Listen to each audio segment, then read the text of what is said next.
வேளம் இளைஞனாகிய எல்லாம் வல்ல ஸ்ரீ கழுகாசலமூர்த்தி பெருமானுடைய திருவருளினால் வெளிவந்து கொண்டிருக்கும் இந்த ஞானச்சாரலில் பல அரிதான விஷயங்களை நாம் பார்த்து வருகிறோம். இதில் மயக்கம் தரும் ராகு கேதுக்கள் என்ற ஒரு பதிவு வெளியிடப்பட்டு சிறிது நேரத்தில் அது எடுக்கப்பட வேண்டிய ஒரு சூழ்நிலை இருந்தது. காரணம் என்னவென்றால், அதில் முக்கியமான மைய கருத்துக்கள் தொழில்நுட்ப ரீதியாக செய்யும்போது அதில் அது சேரவில்லை என்ற காரணத்தால் அதற்கு பதிலாக வேறு ஒன்றை வெளியிட்டிருக்கிறார்கள். எனவே அதில் உள்ள நுணுக்கங்களை நான் உங்களுக்கு மீண்டும் கூற முனைகிறேன். அதில் நான் முக்கியமாக கூறியிருந்தது என்ன என்றால், இந்த கலிகாலத்தில் இப்பொழுது உள்ள காலம் ராகு கேதுக்களுடைய ஒரு ஆட்சியிலே இந்த உலகம் இயங்குகிறது என்பது. ஒவ்வொரு கிரகங்களுக்கும் சில இலாக்காக்கள், சில இலாக்கா என்றால் அதில் கணக்கில்லாத விஷயங்கள் வந்து விடுகிறது. இப்போது மனிதர்கள் ஒரு அரசியல் அமைப்புகளை ஏற்படுத்தி அந்த அரசர் காலம் தொடங்கி இன்று வரையிலும் ஒவ்வொரு அமைச்சர், ஒவ்வொரு அதிகாரி இவர்களுக்கெல்லாம் பல பொறுப்புகள் கொடுக்கப்படுவதைப் போல பல பொருள்கள், பல செயல்களுக்கு இந்த இறைவன் தன்னுடைய நிர்வாகத்திற்காக இந்த பூமண்டலத்தில் இருக்கிற அனைத்து விஷயங்களையும் இந்த 9 கிரகங்களுக்கும் பகிர்ந்து கொடுத்திருக்கிறார். இந்த 9 கிரகங்களுக்கும் கொடுத்த இறைவன் ஒரு மிகப்பெரிய ஒரு பேரறிஞன் என்பதை நாம் நிச்சயமாக ஏற்றுக்கொண்டே தீர வேண்டும். நான் ஒரு சாதாரணமான மனிதன். நான் கூறுவது ஒரு பெரிய விஷயம் அல்ல. இறைவனை நேரிலே கண்டு தரிசித்து அவரோடு பேசி விளையாடி பல அருள் செயல்களை செய்த நாடு நம்முடைய நாடு. அதிலும் நம்முடைய தமிழ்நாடு, அதிலே சோழவள நாடு. பல பகுதிகளிலும் மிகப்பெரிய அரிய மகான்கள் எல்லாம் இருந்திருக்கிறார்கள். ஆனால் கணக்கில்லாத ஆலயங்கள் அங்கே உருவாக்கப்பட்டது. அப்பர் சுந்தரர், திருஞான சம்பந்தர் போன்ற அனைவருமே அந்த காவிரி நதிக்கரையில் தான் அவர்கள் அவதாரம் செய்திருக்கிறார்கள். மணிவாசக பெருமான் அங்கே இருந்தார். துறவிகளிலே தலை சிறந்த துறவியான பட்டினத்து பெருமான் அங்கே அவதாரம் செய்தார். பாடகச்சேரி சுவாமிகள் என்ற ஒரு மிகப்பெரிய மகான், அவரும் அங்கே அவதாரம் செய்து அவரெல்லாம் அவருடைய காலங்களெல்லாம் பலர் தெரிந்திருக்கக்கூடிய நிலையில் ஒரு நூற்றாண்டுக்கு முன்பாக அவருடைய காலங்கள் இருந்தது. மற்றதெல்லாம் 1000 ஆண்டுகள் என்றால், இந்த பாடகச்சேரி சுவாமிகளுடைய காலமெல்லாம் போன நூற்றாண்டிலே நடந்ததாக கூறப்படுகிறது. இப்படி அங்கங்கே இறைவன் காலத்துக்கு ஏற்ப பல மகான்களை உருவாக்குகிறார். இவர்களெல்லாம் தெளிவாக கண்டு கூறிய செய்திகள்தான் நம்மை வியப்பில் ஆழ்த்துகிறது. அதை மையமாக வைத்து நம்முடைய அறிவை வைத்து நாம் ஓரளவு முயன்று பார்க்கிற போது இறைவன் செய்திருக்கிற தொழில்நுட்பத்தை வியந்து மலைத்து நிற்பதைத் தவிர வேறு ஒன்றுமே நாம் பேசுவதற்கு இடமில்லை. இந்த மனிதர்கள் கண்டுபிடிக்கிற அனைத்து விஷயங்களுக்கும் மூலமான செயல் என்பது இறைவனுடைய தொழில்நுட்பத்திலிருந்து தான் இவைகளெல்லாம் எடுக்கப்பட்டிருக்கிறது. ஒரு 50 ஆண்டுகளுக்கு முன்பு மொபைல் ஃபோன், அந்த டெலிவிஷன் காட்சிகள் என்றெல்லாம் கூறினால், நம்முடைய நாட்டிலே அதைப் பற்றி எவ்விதமான ஞானங்களும் இல்லை. வெளிநாடுகளிலே சற்று முன்பின் வந்திருக்கலாம். இன்று அதனுடைய வளர்ச்சிகள் பிரமிப்பை தருகிறதாக இருக்கிறது. இன்னும் இந்த வளர்ச்சிகள் எல்லாம் இதைவிட மேலாக போய்க்கொண்டே இருக்கும். இந்த கம்ப்யூட்டர் தொழில்நுட்பம், இந்த அலைவரிசைகளால் செய்யக்கூடிய மறைவாக கண்ணுக்கு தெரியாமல் பலவிதமான அசாத்தியமான காரியங்களை செய்கிற வேலைதான் இந்த ராகு கேதுகளுக்கு கொடுக்கப்பட்டிருக்கிறது. இதை தவிர இந்த இறைவன் இந்த ஜோதிட சாஸ்திரத்திலே செய்த தொழில்நுட்பம் என்ன என்றால், என்னுடைய அறிவுக்கு எட்டிய வரையில் வான்வெளியிலே கணக்கில்லாத தொலைவு சுழன்று கொண்டிருக்கிற இந்த 9 கோள்களும் அதற்கென்று ஒரு பாதை நிர்ணயம் இருக்கிறது. கோள்கள் என்று நாம் சாதாரணமாக ஒரு புள்ளியிலே போட்டு அடைத்து விடுகிறார்கள். ஒவ்வொரு கிரகங்களும் நட்சத்திரங்களை எல்லாம் விட பெரிதாக இருக்கிறது. ஒரு ராசி கட்டம் என்று அதை 30 டிகிரி என்று அதை வகுத்திருக்கிறார்கள். பொதுவாக இன்று அறிவியல் ரீதியாக கூறுவதை நாம் பார்க்க முடிகிறது. ஒரு நட்சத்திரம் என்பது பல சூரியன்களை விட பெரிதானது என்று கூறுகிறார்கள். ஒரு ராசியில் 2.25 நட்சத்திரங்கள் இருக்கிறது என்று நாம் ஜோதிடத்திலே குறிப்பிடுகிறோம். அப்போது அந்த ராசி வீட்டினுடைய நீள அகல பரிமாணங்களை நீங்கள் கற்பனை செய்து பாருங்கள். இது தவிர கிரகங்கள் ஒவ்வொன்றும் மிக பிரம்மாண்டமானது என்றும் கூறப்பட்டிருக்கிறது. ஒரே ராசி வீட்டில் 7 கிரகங்கள் சேர்ந்த காலங்களும் உண்டு. அது 1963 என்று எனக்கு நினைவில் இருக்கிறது. அந்த 1963வது ஆண்டில் ஒரு குறிப்பிட்ட மாதத்திலே சந்திரன் உட்பட 8 கிரகங்களும் மகர ராசியிலே சேர்ந்தது. மகர ராசியிலே கேதுவனுடைய பிடியிலே கேது, வியாழன், சனி, சுக்கிரன், புதன், சூரியன், சந்திரன், செவ்வாய் என்று 8 கிரகங்களும் அந்த வீட்டிலே ஒன்று சேர்ந்தது. கடக ராசியிலே ராகு கிரகம் அமர்ந்திருந்தது. இவ்வாறு நிகழப்போவதை அறிந்து அந்த காலங்களிலே இப்படியெல்லாம் தொலைத்தொடர்பு வசதிகள் எல்லாம் வளர்ந்திருக்கவில்லை. பத்திரிகை செய்திகள் தான் நமக்கு கிடைத்து கொண்டிருந்தது. ஒரு 6 மாதத்திற்கு முன்பாக இந்த ஜோதிடருடைய கணிப்புகளை வைத்து 8 கிரகம் ஒரே வீட்டில் சேருகிறதால் உலகம் அழிந்துவிடும் என்று ஒரு பரவலான ஒரு அச்ச உணர்வு நாடெங்கிலும் இருந்தது. அப்போது பெரிய விழிப்புணர்ச்சி இல்லை.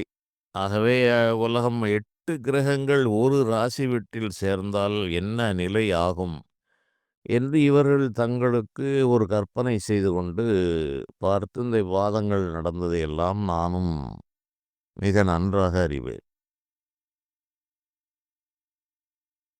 ஒரு ராசி வீடு 30 டிகிரி என்றால் ஒவ்வொன்றும் பிரம்மாண்டமான கிரகங்கள்.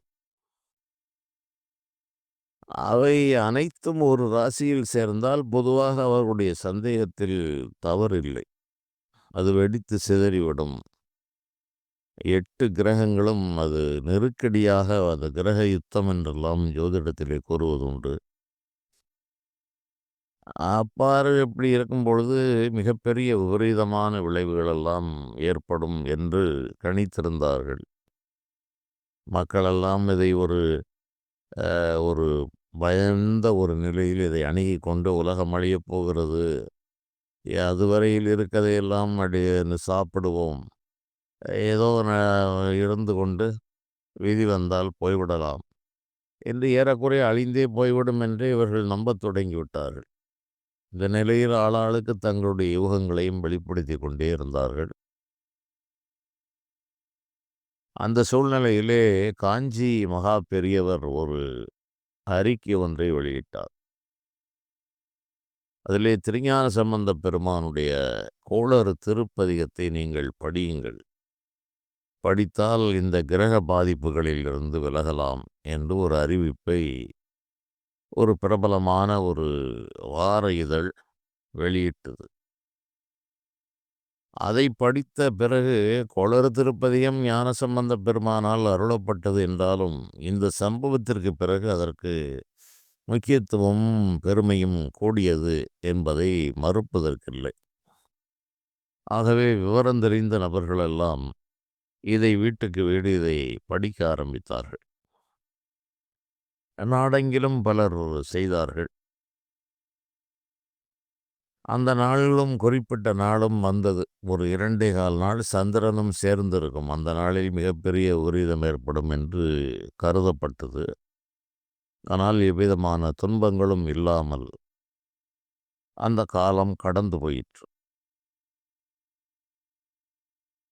இதை நான் பின்னாளிலே ஆய்வு செய்தபோது, என்னிடம் வந்த ஜாதகங்களிலே இந்த 7, 8 கிரகங்கள் ஒன்று சேர்ந்த ஜாதகங்கள் பலவற்றை நான் பார்த்திருக்கிறேன். அவர்கள் இன்றும் இருக்கிறார்கள். நன்றாகவும் இருக்கிறார்கள். சிலருக்கு லக்கணம் அமைந்த முறையை பொறுத்து அவர்களுக்கு சில சின்ன சின்ன பாதிப்புகள் இருக்கிறது. ஆனால் அவர்களுக்கு ஆயுள் தோஷம் இல்லை. அப்போது ஒரு ஆய்வு செய்து பார்க்கிறபோது, இந்த ஒரு ராசி வீடினுடைய கனபரிமாணத்தை நம்மால் கற்பனை செய்து பார்க்க முடியவில்லை. இதனுடைய தொலைவு என்பதும் நம்முடைய அறிவுக்கு அப்பாற்பட்ட நிலையில் இருக்கிறது. பல்லாயிரம் கோடி மைல்களுக்கு அப்பால் இருந்து அது கதிர்வீச்சுகளை அது ஒரு கிரகம் என்றால் மனிதர்கள் கண்டுபிடிக்கிற கருவிகள், இந்த கம்ப்யூட்டர் போன்ற விஷயங்களுக்கும் மண்ணில் இருக்கிற மூலப்பொருள்கள் தான் ஆதாரமாக இருக்கிறது. எந்த பொருளையும் எந்த ஒரு நபரும் வெளியிலிருந்து கொண்டு வரவில்லை என்பதை நான் என்னுடைய நூல்களிலே குறிப்பிட்டிருக்கிறேன். விஞ்ஞானி, மெய்ஞானி என்று எல்லாரும் ஒரே நிலையில் அவர்கள் உலகப் பயன்பாட்டிற்காக பல விஷயங்களை இறைவன் கண்டுபிடித்து கூற அவர்களுக்கு உதவுகின்றார். மனித வாழ்வுக்கு பிறகு என்ன நடக்கும்? அதற்கு என்ன வழி? இம்மை உலகத்திற்கு இவர்கள் சுகபோகமாக வாழ்வதற்கு ஒரு கண்டுபிடிப்புகளை நிகழ்த்துகிறார்கள். அவர்களை விஞ்ஞானிகள் என்று அழைக்கிறோம். இறந்து போன பிறகும் வாழ்வு இருக்கிறது என்பது நம்முடைய நாட்டு நம்பிக்கை. பல நாடுகளிலும் அந்த நம்பிக்கைகள் எல்லாம் இருக்கிறது. அந்த நிலைக்கு என்ன வேண்டும் என்பதை இங்கிருந்த போதே சொன்னது மெய்ஞானம். எனவே இரண்டிற்கும் பெரிய ஒரு வேறுபாடு இல்லை. இருவேறு உலகத்து இயற்கை திருவேறு தெள்ளியராதலும் வேறு என்று வள்ளுவர் பெருமான் கூறுகிறார். 2 உலகங்கள் இருக்கிறது. அந்த 2 உலகத்தினுடைய தன்மைகளும் மாறுபட்டு முரண்பட்டு இருக்கிறது. இந்த காண்கின்ற வாழ்கின்ற இந்த உலகத்தினுடைய நிலை பொருளை சார்ந்திருக்கிறது. ஆனால் இந்த தூல உடலை கூட்டை விட்டு இந்த உயிர் பிரிக்கப்பட்டவுடன் மேலே செல்லுகின்ற அந்த ஆவி உடல் வாழ்விலே இந்த பொருள் எவ்விதத்திலும் உதவாது. அங்கே அருள் என்ற அந்த உயர்ந்த பண்புதான் அங்கு செல்லுபடியாகும். அது வெளிநாட்டு கரன்சி என்று கூறுவதைப் போல அங்கு அருள் மட்டும்தான் அங்கு செல்லும். அதனால்தான் அவர் கூறினார், இருவேறு உலகத்து இயற்கை திருவேறு. திரு என்றால் செல்வம். இந்த உலகத்தினுடைய செல்வம் பொருள் செல்வம் என்பது வேறு, தெள்ளியர் ஆதலும் வேறு. இந்த தெள்ளியர் என்பது தெளிந்த ஞானம் பெறுதல். அந்த ஞானம்தான் அங்கே உதவும். இந்த ஞான பயிற்சியை பெறுவதற்குத்தான் மானிடப் பிறவி கொடுக்கப்படுகிறது. இப்போது நம்முடைய விஷயம் என்ன என்றால், இந்த கிரகங்களை இறைவன் மிகப்பெரிய ஒரு தொழில்நுட்ப அடிப்படையில் வைத்து இந்த உலகத்தை இயக்குகின்றார். மானிடர்கள் கண்டுபிடித்த ஒரு கண்டுபிடிப்புகள் பல அரிய வேலைகளை எல்லாம் செய்கிறது. இன்று அதில் படிப்படியான முன்னேற்ற வளர்ச்சிகள் எல்லாம் வந்து கொண்டிருக்கிறது. இந்த கண்ணுக்கு தெரியாத இந்த வளர்ச்சிகளுக்கெல்லாம் ராகு கேதுக்களே பொறுப்பு வகிக்கிறார்கள். அவர்களுடைய இலாக்காவில் தான் இவைகளெல்லாம் வருகிறது. காரணம், அந்த ராகு கேதுக்களே நிழல் கிரகங்கள், சாயா கிரகங்கள் என்று கூறப்படுகிறது. அவற்றிற்கென்று ஒரு உருவத்தை கொடுக்கவில்லை. இன்றும் அறிவியல் சொல்லுகின்றவர்கள் அதை பலர் ஏற்றுக்கொள்வதும் இல்லை. ஆனால் நம்பிக்கை சார்ந்த இது விஷயம்.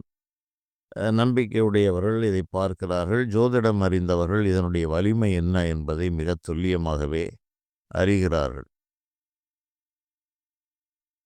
அதனால் இது என்ன இருக்கிறது, நடக்கிறது, கோடிக்கணக்கான மைல்களுக்கு அப்பால் உள்ள கிரகங்கள் அங்கங்கே இந்த பூஸ்டர் என்று நாம் இன்று பார்க்கிறோம். ஒரு சிக்னல் வருகிறது என்றால், அந்த சிக்னல் அதனுடைய வெலாசிட்டிக்கு தக்கவாறு அது ஒரு குறிப்பிட்ட அளவு செல்லும். அதன் பிறகு அதனுடைய வேகம் குறைந்து போகும் என்றெல்லாம் தொழில்நுட்பத்தில் கூறப்படுகிறது. இறைவன் மிகப்பெரிய பேரறிஞன். அவர் அங்கிருந்து கொண்டு இங்கே நிர்வாகம் செய்ய வேண்டும் மண்ணுலகத்துக்கு என்றால், இதனுடைய தொலைவுகளை எல்லாம் நிர்ணயம் செய்து, அந்த சிக்னல்களை அங்கங்கே ஸ்டெப் அப் செய்து அனுப்புவதற்காக பல கண்ணுக்கு தெரியாத கோள்களையும் அமைத்திருக்கிறார். இதை ஜோதிடத்தில் ஆழ்ந்து கற்றவர்கள் அறிவார்கள். அதை எதன் மூலம் கூறுகிறார்கள் என்றால், ஒவ்வொரு கிரகத்திற்கும் சந்திரன் 3, 4, 5, 7 என்றெல்லாம் இருக்கிறது. இந்த சந்திரன் என்று கூறுவதுதான் பொதுவாக ஜோதிடத்திலே சந்திரனை மனதிற்கு அதிபதி என்று கூறுவார்கள். சந்திரன்தான் தாய்க்கு காரகத்துவம் வகிக்கிறது என்றும் கூறப்படும். அதைப்போல தந்தைக்கு காரகம் சூரியன். அந்த ஆத்மாவுக்கு காரகன் சூரியன். உடம்புக்கு காரகன் சந்திரன். மனதிற்கும் இந்த சந்திரனே அதிபதியாகிறார். ஆன்மா சாட்சிமயமாக இருக்கிறது. இந்த சந்திரனுடைய பங்களிப்பு இந்த மனித வாழ்க்கையில் மிக மிக அதிகமானது. சூரியனுடைய நிலை ஒரு விதம் என்றால், சந்திரன்தான் வாழ்வையே நடத்துகிறது. ஏனென்றால் உடம்பிற்கும் மனதிற்கும் அதுவே பொறுப்பு வகிக்கிறது. இந்த வாழ்வு பெரும்பாலும் உடலாலும் மனதாலும் வாழப்படுகிறது. அதனால் இந்த சந்திரன் கிரகம்தான் இந்த கதிர்வீச்சுகளை வாங்கி ஒவ்வொரு கிரகங்களிலிருந்தும் வருகிற கதிர்வீச்சுக்களை பல விதங்களில் பிரித்து மனிதர்களை நோக்கி அனுப்புகிற வேலைகளை இது ஒரு துணைக்கோளாக இருந்து செயல்படுகிறது. இதை ஜோதிடத்திலே அந்த காலங்களிலே கூறியிருக்கிறார்கள். அதைத்தான் நான் அந்த பதிவிலே ஓரளவு கூறியிருந்தேன். என்றாலும் அதனுடைய மைய கருத்துக்கள் அதில் வெளிவர இயலாத ஒரு சூழ்நிலை இருந்ததால் அதை நான் மீண்டும் உங்களுக்கு விளக்குகிறேன். இப்படி வியாழக்கிரகனுக்கு 5 சந்திரன் என்றால் அது ஒரு துணை, அதாவது ஒரு ஒரு தொழில்நுட்ப ரீதியாக அது வாங்கி அந்த வியாழக்கிரகத்திலிருந்து வருகிற கதிர்வீச்சுக்களை வாங்கி அதை தரம் பிரித்து எங்கெங்கு எப்படி எப்படி அனுப்ப வேண்டும் என்கின்ற செயல்களை செய்வதற்காக இந்த சந்திரன் என்ற ஒரு பெயரில் ஒவ்வொரு கிரகத்திற்கும் துணைக்கோள்களை இறைவன் அமைத்திருக்கிறார்.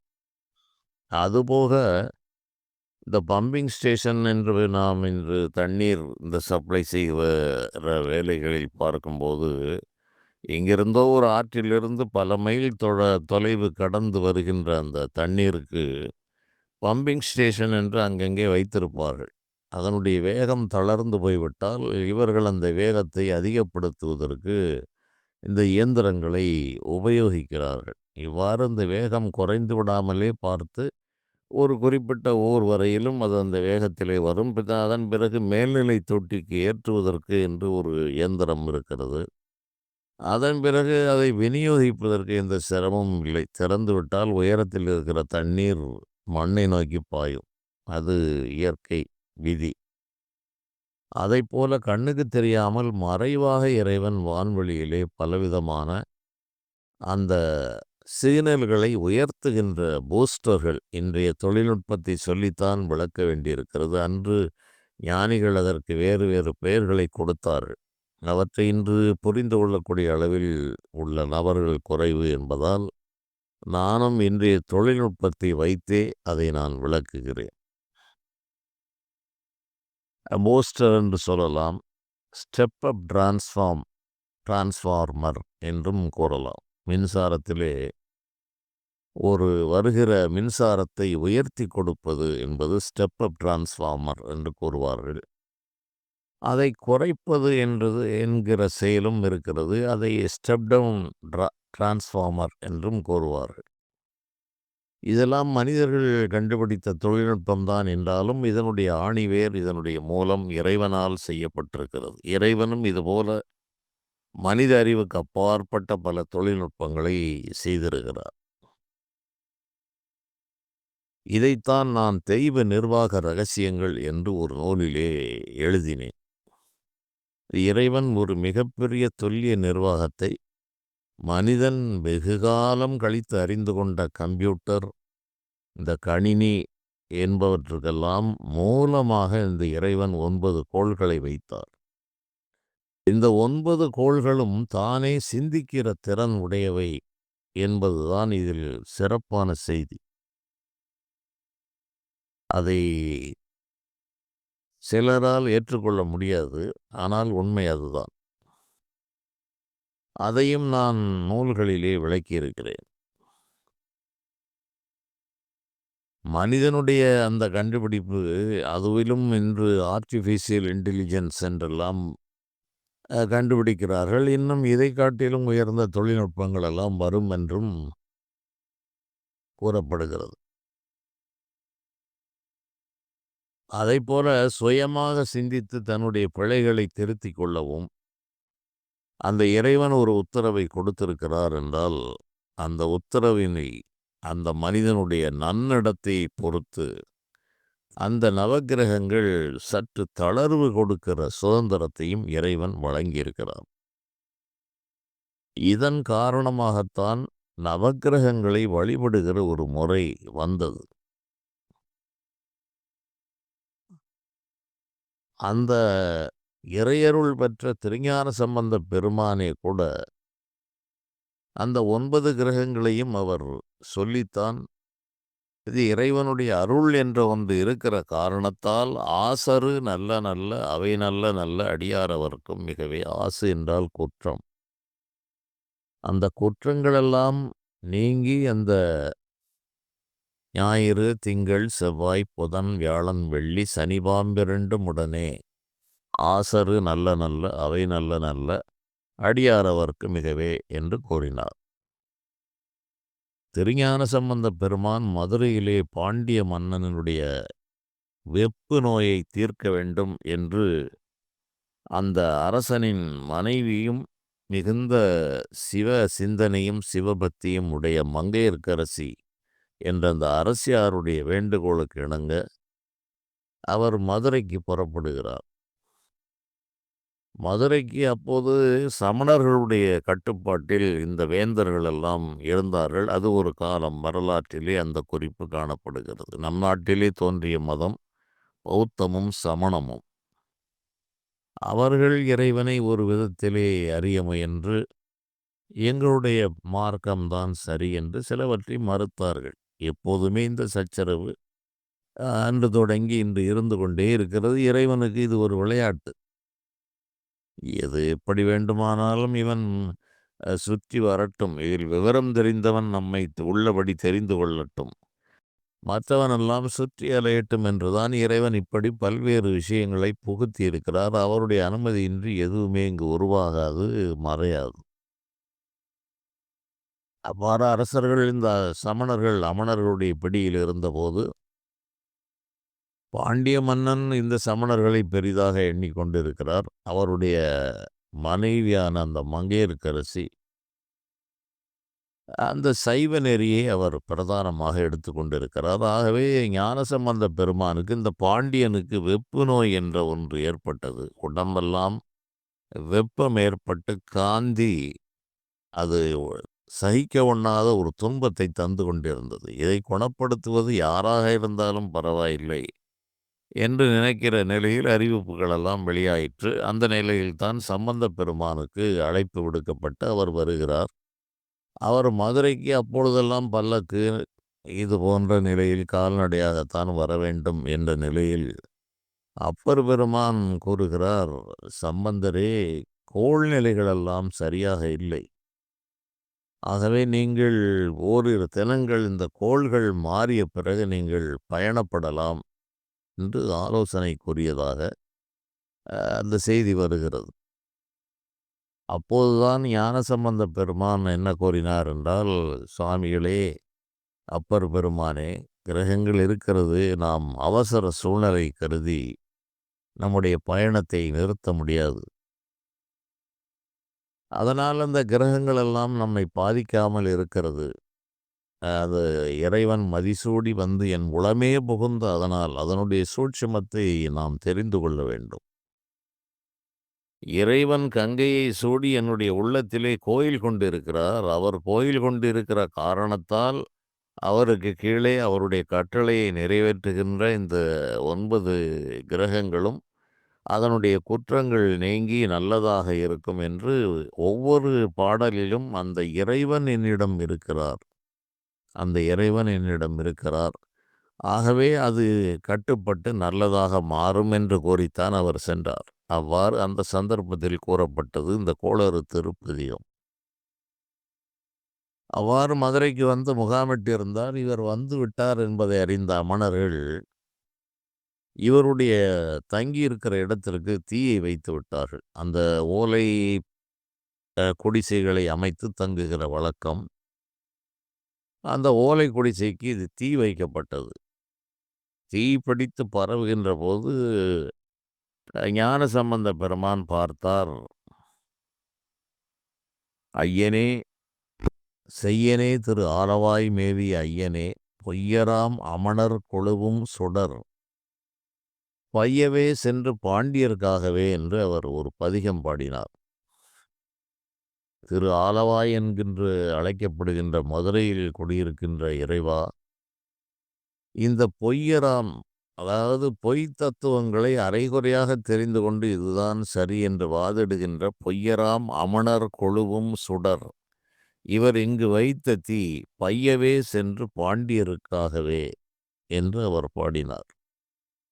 இந்த மங்கையர்க்கரசி வர சொன்னது, இந்த சமணத்தில் இவர் ஆழ்ந்து கிடக்கிறார், இவரை சைவ நெறிக்கு கொண்டு வர வேண்டும் என்பது அவருடைய வேண்டுகோளாக இருந்தது. ஒரு துன்பத்தை கொடுத்தாலன்றி மனிதருடைய மனம் திருந்தாது. இவையெல்லாம் இறைவன் செய்த நாடகங்கள். ஒரு அரசன் திருந்திவிட்டால் அந்த நாடே திருந்தும். அதனால் இவர்கள் வைத்த தீயை அப்படியே திருப்பி பையவே சென்று பாண்டியருக்காகவே என்றவுடன் அந்த பாண்டிய மன்னனுடைய உடம்பு நெருப்பு போல் தகிக்க ஆரம்பித்தது, உடல் எரிய ஆரம்பித்தது. இதைத்தான் வெப்பு நோய் என்று கூறினார்கள். உடனே இந்த வெப்பு நோயால் தவித்து போன அந்த பாண்டியன், இதை குணப்படுத்துகிறவர்களுக்கு என்ன வேண்டுமானாலும் செய்கிறேன் என்ற ஒரு நிலைக்கு வந்தார். இதில் நாம் கவனிக்க வேண்டியது, கோள்கள் தங்களுடைய வேலையை செய்யவே செய்தது. அப்பற்பெருமான ஒரு எச்சரிக்கையை கொடுத்தார். நாளும் கோளும் நன்றாக இல்லை, சில தினங்கள் கழித்து நீங்கள் செல்லலாம் என்ற ஆலோசனை அவர் கூறினார். ஞானசம்பந்த பெருமான் இறைவனுடைய அருள் இருக்கிற காரணத்தால் நாளும் கோளும் என் செய்யும் என்று அவர் புறப்பட்டு வந்தார். அந்த கோள் நிலைகள் சரியில்லை என்ற காரணத்தால் அந்த நெருப்பும் வைக்கப்பட்டது. இவருடைய அதீதமான அந்த இறை ஆற்றலால் அந்த நெருப்பு இவருக்கு சாதகமாக மாற்றப்பட்டது. ஆகவே இதில் பல உண்மைகள் மறைந்திருக்கிறது. நிகழ்ச்சி நடந்தது. இறையருளால் அது மடைமாற்றம் செய்யப்பட்டு அவர் சென்ற காரியத்திற்கு அது உதவிற்று. இப்படியெல்லாம் இதை நுணுக்கமாக ஆராய்ந்தால் இந்த இறைவனுடைய நிர்வாகத்தை புரிந்து கொள்ளலாம். இது ஒரு சின்ன உதாரணம். ஆகவே இறைவனுடைய நிர்வாகம் இப்படித்தான் இருக்கும் என்று என்னைப் பொறுத்தளவில் ஜோதிடத்தில் நான் என்றும் கூறுவதில்லை அவ்வாறு. 100க்கு 100 கூறிவிடுவேன் இப்படித்தான். காரணம் என்ன என்றால் அவையெல்லாம் அவ்வப்பொழுது இறைவனால் சில நேரங்களில் தலையிட்டு இறைவனுடைய நிர்வாகிகளால் மாற்றப்படுகிறது. அந்த நவக்கிரகங்களுக்கும் சுதந்திரம் கொடுக்கப்பட்டிருக்கிறது. சுதந்திரமே இல்லாமல் சும்மா அது ஏதோ ஒரு மனிதனுடைய கண்டுபிடிப்பு போல் வருவதை கடத்தி கொண்டே அது இருக்கவில்லை என்பதுதான் நான் வலியுறுத்தி சொன்ன விஷயங்கள். அவ்வாறு இருக்கிற காரணத்தால் அதை வழிபடுகிற ஒரு நிலை ஏற்பட்டது. அந்த வழிபடும் அடியவர் இடர்களை களைகிறார் இறைவன் என்றால் அந்த இறைவனுடைய தன்மையை பெற்றிருக்கின்ற இந்த நவகோள்களுக்கு இறைவன் ஒரு சுதந்திரத்தையும் வழங்கியிருக்கிறார்.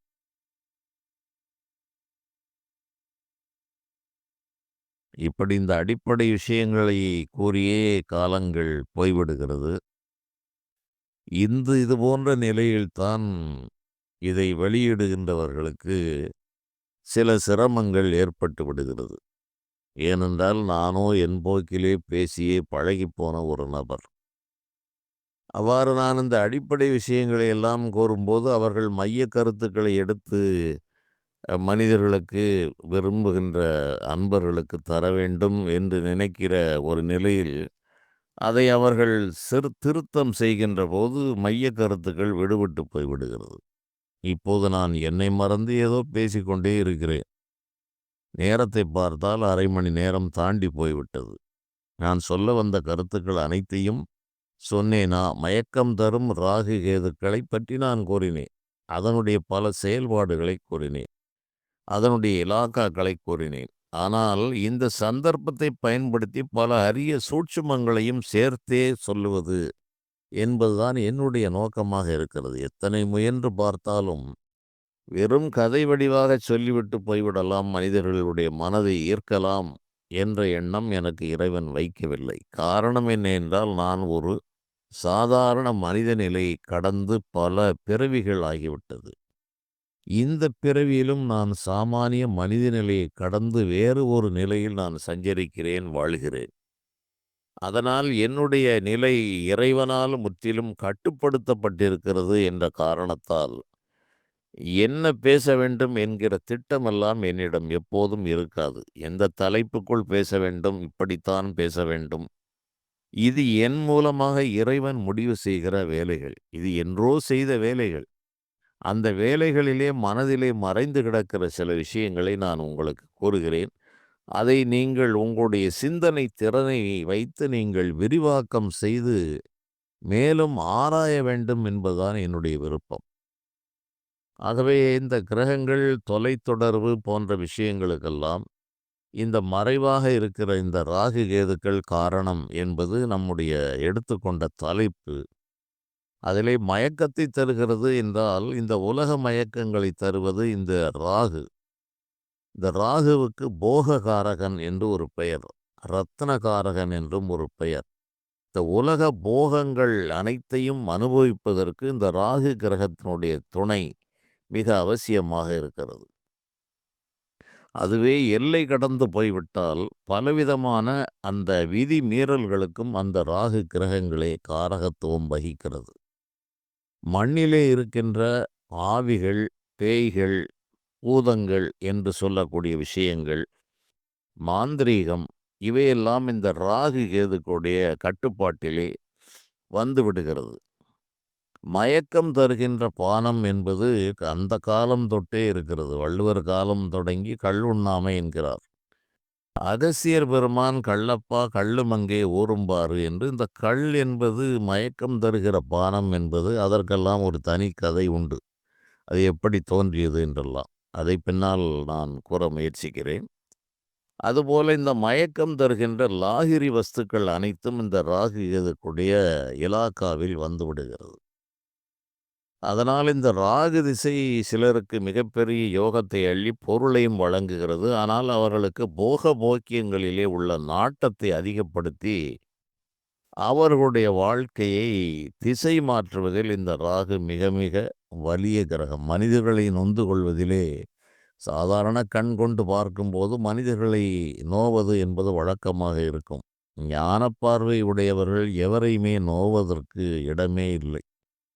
நல்லது நடந்தாலும் தீயது நடந்தாலும் நன்றே செய்வாய் பிழை செய்வாய், நானோ இதற்கு நாயகமே என்று மணிவாசகப் பெருமான் கூறுகிறார். மிகப்பெரிய ஒரு ஆற்றல் பெற்ற ஞானி, இறைவனை தரிசித்தவர். நீ செய்கிறாய், நீ நல்லதும் செய்கிறாய் பிழையும் செய்கிறாய், நன்றே செய்வாய் பிழை செய்வாய், செய்வது நீதான். நான் இதற்கு தலைவன் அல்ல. என் மூலமாகவோ பிறர் மூலமாகவோ செய்வது நீதான். ஆகவே இதனுடைய பொறுப்பு அனைத்தும் உனக்கே என்று தெளிந்த ஞானிகள் கூறினார்கள். அதுபோல இந்த ராகு கேதுக்கள், ராகு இது போன்ற செயல்களை செய்யும். கேது வாழ்க்கையிலே வெறுப்பை தரக்கூடிய கிரகம். கேதுவை மோட்சகாரகன் ஞானகாரகன் என்று கூறுவார்கள். அதனால்தான் நட்சத்திரங்களில் முதல் நட்சத்திரமாக அசுவதி என்ற நட்சத்திரத்தை வைத்தார்கள். அசுவதி மகம் மூலம் என்ற 3 நட்சத்திரங்களும் இந்த கேது கிரகத்தினுடைய கட்டுப்பாட்டில் வருகிறது. இந்த மூல நட்சத்திரத்தை கண்டு பலரும் அஞ்சுகிற காரணம் என்ன என்றால், விஷத்தன்மை நிறைந்த ஒரு நட்சத்திரம் இந்த மூலம்.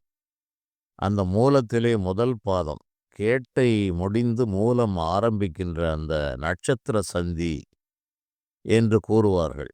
அந்த நட்சத்திர சந்தி காலத்திலே அது கண்டாந்த நட்சத்திரங்கள் என்று சில நட்சத்திரங்களை வகுத்தார்கள். அதில் இந்த கேட்டையும் மூலமும் ஒன்று. இந்த கேட்டை முடிந்து மூலம் ஆரம்பிக்கின்ற அந்த சில நாழிகைக்குள்ளே பிறக்கிற உயிர்கள் பல இன்னல்களை தாண்டித்தான் அது உயிர் வாழும். இதை ஜோதிட நூல்கள் கூறுகின்ற போது என்ன கூறுகிறது என்றால், நாற்கால் பிராணிகள் அந்த காலங்களில் மனிதர்கள் பசு, காளை போன்ற விலங்கினங்களை, ஆடு இவற்றை வளர்த்தார்கள். அந்த காலங்களிலே அதற்கும் கூட இவர்கள் ஜாதகத்தை பார்த்தார்கள். பசு கன்று ஈனுகிற நேரம் ஒரு கேட்டையும் மூலமும் சந்திக்கிற அந்த வேளையாக இருந்தால், அந்த கன்று உயிருக்கு போராடி கொண்டிருக்கும். அவ்வாறு உயிருக்கு போராடும் போது அதற்கு இந்த பாஷாணம் என்று கூறுவார்கள். நாட்டு மருந்து கடைகளிலே வீரியமான பாஷாணங்கள், வீரியம் குறைந்த பாஷாணங்கள் என்றெல்லாம் இருக்கிறது. சாப்பிட்டவுடன் மரணத்தை கொடுப்பது வீரியமான பாஷாணங்கள். 9 பாஷாணங்கள் என்று கூறுவார்கள். அதைத்தான் நவ பாஷாணம் என்று கூறுவது. அந்த நவ பாஷாணத்தை கட்டித்தான், அதை வைத்துத்தான் அந்த பழனி முருகப்பெருமானுடைய சிலை உருவானது என்றும் கூறுகிறார்கள்.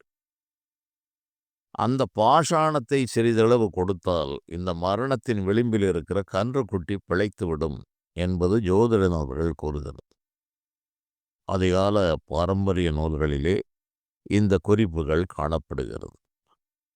அதனால்தான் இந்த மூலம் நட்சத்திரத்தின் முதல் பாத சில நாளிகைகளே பிறந்த ஆண் பெண்கள் தங்களுடைய மாமனார் மாமியாருக்கு அந்த கதிர்வீச்சுக்கள் தீங்காக முடிகிறது என்றெல்லாம் இது மிகப்பெரிய ஆய்வு.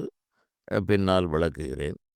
இதுபோல இந்த போதை தரும் பானங்களுக்கும் இந்த ராகு கேதுக்களே அதிபதிகளாக இருக்கிறார்கள். இதில் கேது வைராக்கியம் வெறுப்புகளை கொடுத்து ஞான மார்க்கத்திலும் மோட்ச மார்க்கத்திலும் செலுத்துவதில் தலை சிறந்த கிரகம்.